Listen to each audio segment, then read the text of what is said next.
Hi friends, welcome to Madhunavin Vlog channel.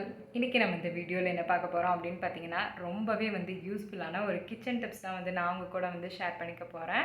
So இந்த tips நிறைய பேர்த்துக்கு தெரிஞ்சிருக்கலாம், பட் நிறைய பேர்த்துக்கு தெரியாமையும் இருக்கலாம்.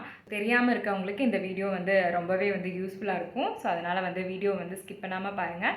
அதுக்கு முன்னாடி இதான் ஃபர்ஸ்ட் டைம் நம்ம சேனலை பார்க்குறீங்க அப்படின்னா மறக்காமல் சப்ஸ்கிரைப் பண்ணிக்கோங்க. பக்கத்தில் இருக்க பெல் ஐக்கானையும் கிளிக் பண்ணி ஆல் கொடுத்துக்கோங்க. அப்போ தான் நான் எப்போல்லாம் வீடியோஸ் அப்லோட் பண்ணாலும் உங்களுக்கு நோட்டிஃபிகேஷன் காமிக்கும். நீங்கள் என்னோடய வீடியோஸ் மிஸ் பண்ணாமல் பார்க்க முடியும். சரி, இப்போ வாங்க நம்ம வீடியோக்குள்ளே போகலாம். ஃபஸ்ட்டு நம்ம கிச்சன் க்ளீன் பண்ணுறதுக்கு ஒரு டிஐஒய் சொல்யூஷன் ரெடி பண்ணிக்கலாம். அதுக்கு ஒரு பவுலில் 1 டேபிள் ஸ்பூன் அளவுக்கு பேக்கிங் சோடா எடுத்துக்கோங்க. அப்புறம் லெமன் இருக்கு இல்லையா, ஸோ அதில் ஹாஃப் லெமன் மட்டும் எடுத்துகிட்டு அதோட ஜூஸ் ஆட் பண்ணிக்கோங்க. அதை நல்லா மிக்ஸ் பண்ணிக்கோங்க. அதோட நீங்கள் என்ன ரெகுலராக என்ன டிஷ் வாஷ் லிக்விட் யூஸ் பண்ணுறீங்களோ அதில் ஒரு 2 டேபிள் ஸ்பூன் அளவுக்கு இந்த லெமன் ஜூஸ் பேக்கிங் சோடா கூட மிக்ஸ் பண்ணிக்கோங்க. ஸோ அதை நல்லா மிக்ஸ் பண்ணிக்கோங்க. ஸோ நான் 2 டேபிள் ஸ்பூன் மிக்ஸ் பண்ணிவிட்டேன். அதோட 1 கப் அளவுக்கு நார்மல் வாட்டர் நல்லா பாயில் பண்ணிவிட்டு அதையும் இது கூட மிக்ஸ் பண்ணிக்கோங்க. ஸோ நார்மல் வாட்டர் நல்லா பாயில் பண்ணியிருக்கணும். ஸோ கொதிக்க வச்சு தான் ஊற்றணும். சும்மா பச்சை தண்ணி ஊற்றினோன்னா சொல்யூஷன் பெருசாக ஒர்க் ஆகாது. ஸோ அதனால் நல்லா கொதிக்க வச்சு அதுக்கப்புறமா இதில் ஆட் பண்ணிக்கோங்க. ஸோ நம்ம வாங்குகிற லிக்விட் நல்லா திக்காக இருக்கும். எப்போவுமே எந்த லிக்விடாக இருந்தாலுமே திக்காக இருக்கும். ஸோ அது அப்பப்போ டைல்யூட் பண்ணி யூஸ் பண்ணால் அது ரொம்ப வேஸ்ட் ஆகும். ஸோ அது மட்டும் இல்லாமல் அது டக்குன்னு காலி ஆயிரும். அதனால் என்ன பண்ணுங்கன்னா அதுக்கு பதிலாக இந்த மாதிரி லெமனு, பேக்கிங் சோடா, நீங்கள் யூஸ் பண்ணுற லிக்விடு, தண்ணி இதெல்லாம் சேர்த்து நீங்கள் யூஸ் பண்ணிங்க, டிஷ் வாஷ் பண்ணுறதுக்கு யூஸ் பண்ணிங்கன்னா இது ரொம்ப நாளைக்கு வரும்.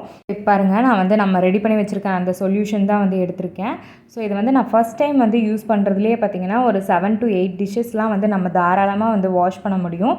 ஸோ அது மட்டும் இல்லை, இந்த பால் பாத்திரம், வாட்டர் பாட்டில் இதிலெல்லாம் வரக்கூடிய அந்த ஸ்மெல் எல்லாமே இதில் ஈஸியாக போயிடும். ஏன்னா நம்ம இதில் தனித்தனியாக நமக்கு கழுவ வேண்டியதில்லை. ஏன்னா நம்ம இதுலேயே லெமனு, பேக்கிங் சோடா, அந்த லிக்விடு எல்லாமே ஆட் பண்ணியிருக்கங்காட்டி ஒரே டைம்லேயே நம்ம இதை க்ளீன் பண்ணாலே போதும். நம்மளுக்கு ஈஸியாக அந்த ஸ்மெல் போயிடும். அதுக்கப்புறம் இருக்கிற அழுக்கு எல்லாமே ஈஸியாக போயிடும்.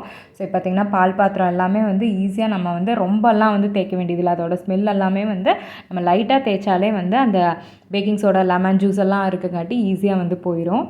ஸோ இந்த பாத்திரம் கழுவுறதுக்கு மட்டும் இல்லை, இந்த மாதிரி டேப்லலாம் ஒரு மாதிரி ஒயிட்டாக திட்டாக இருக்கும். ஸோ அந்த தண்ணியெல்லாம் படிஞ்சு இந்த மாதிரி ஒயிட்டாக இருக்கும். ஸோ அது எல்லாத்தையுமே இந்த லிக்விடை வச்சு ஈஸியாக க்ளீன் பண்ணிக்கலாம். ஸோ பாருங்கள், நான் இப்போ அதை தான் யூஸ் பண்ணுறேன் இதை க்ளீன் பண்ணுறதுக்கு.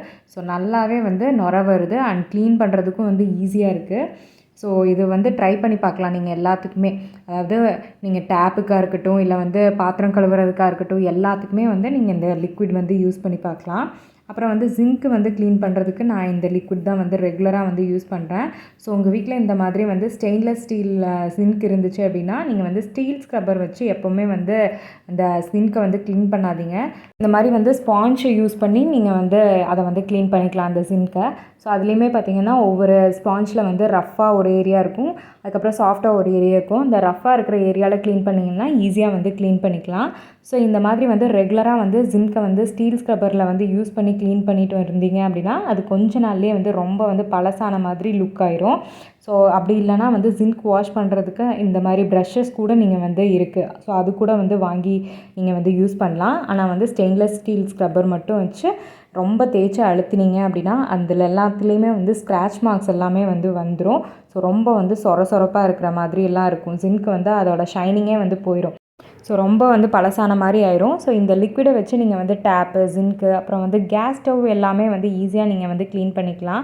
ஸோ கேஸ் ஸ்டவ்லெல்லாம் நம்ம அடிக்கடி சமைக்கிறங்காட்டி ஏதாவது சிந்து இல்லைனா எண்ணெய் பிசுக்கு எல்லாமே அதிகமாக இருக்கும். ஸோ அது எல்லாமே ஈஸியாக போகிறதுக்கு நீங்கள் இந்த லிக்விட் யூஸ் பண்ணலாம். ஸோ இப்போ பாருங்கள், சிங்க் எல்லாமே சூப்பராக க்ளீன் ஆகிடுச்சு. ஸோ எப்போவுமே சிங்க்கு க்ளீன் பண்ணால் இந்த மாதிரி சிங்க்குள்ளே தண்ணி இல்லாத மாதிரி க்ளீன் பண்ணி வச்சுருங்க. ஸோ இந்த மாதிரி பண்ணாலே உப்புக்கரை அதிகமாக சேராது. ஸோ நம்மளுக்கு க்ளீன் பண்ணுறதுக்கும் பெரிய கஷ்டமாக இருக்காது. ஸோ பார்த்திங்கன்னா டேப்பு, சிங்க் எல்லாமே புதுசு மாதிரி இருக்குது. ஸோ கண்டிப்பாக இதை ட்ரை பண்ணி பார்த்துட்டு எப்படி இருக்குன்னு கமெண்ட் பண்ணுங்கள். தேங்க்யூ. தேங்க்ஸ் ஃபார் வாட்சிங் திஸ் வீடியோ. பாய்.